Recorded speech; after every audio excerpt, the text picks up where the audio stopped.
What's up, my friends? I just got back from Dice Tower West at the Westgate Hotel in Las Vegas, and it ruled. Late night gaming, incredible new titles, and hanging out with so many awesome people in the hobby. It was a great time.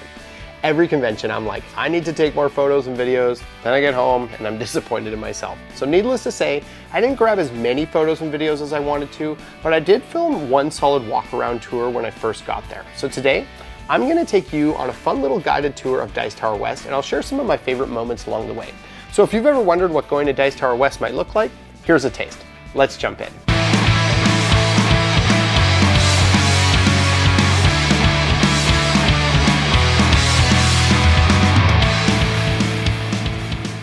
Since this convention is in Vegas, you have to walk by approximately 8 trillion slot machines to get to the convention entrance. But once you do, it's awesome. Thousands of gamers, tables everywhere, and so many good times to be had. First stop, the seminar space. This area had some pretty cool events, like a live podcast recording, Grant Lyon did an awesome comedy show one night, and my personal favorite, the Dice Tower's live top 10 countdown complete with interactive audience bingo. Some good times were had in this space.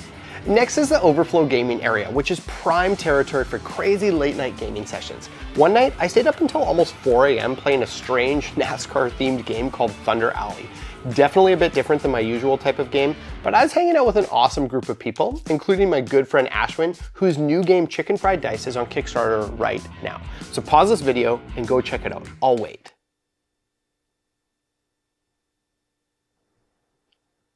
Okay, good job, let's keep rolling. My real highlight from this room, getting an early play of Johnny Pack's upcoming new version of the classic game Coliseum with some of the Dice Tower crew and Sean from Mr. B Games. This was such a beautiful rendition of this age-old game, and I can't wait for more people to play it. Heading into the main gaming area, this place was massive and featured an awesome free games library where you could just grab pretty much anything and play.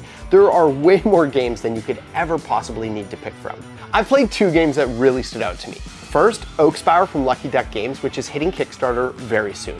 It's a really sweet, beautiful engine builder that I'm looking forward to playing more. And Spectacular, which I played with Alex and Meg from Board Game Co. and Tyler and Gray from Warp Reality Games.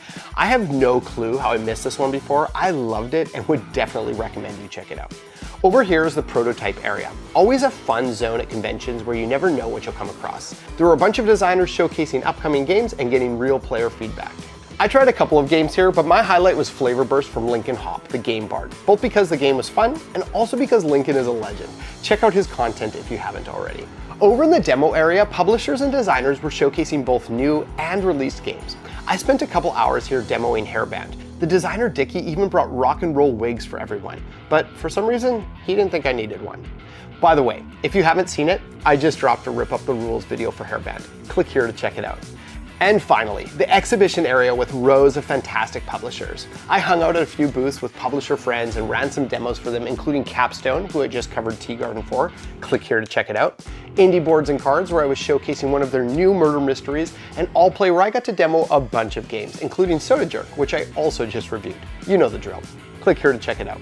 It was awesome introducing people to great games. Other standout exhibitors included Estate Raise the Realm, which I got to do the official How to Play for, Envyborn, The Op, CGE, and my friend Mo at Ashy Feet, and so many more. But hands down, just like every other convention, the best part of Dice Tower West was, of course, the people. I got to game and hang out with so many rad friends. Dickie, who made Hairband, Nate, who made Garage Rock, Alex and Meg from Board Game Co., Salome from the Dice Tower, Bonds, Mike DeLisio, Jason Levine, Johnny Pack, Ammon Anderson, and tons more. Like I said, I'm not the best at snapping photos, so if I missed you, sorry about that, but I loved every minute we got to spend together. Dice Tower West delivered another fantastic weekend full of great games and even better company. Thank you so much, Dice Tower, for putting on this amazing event. If you've never been, definitely put it on your radar for next year.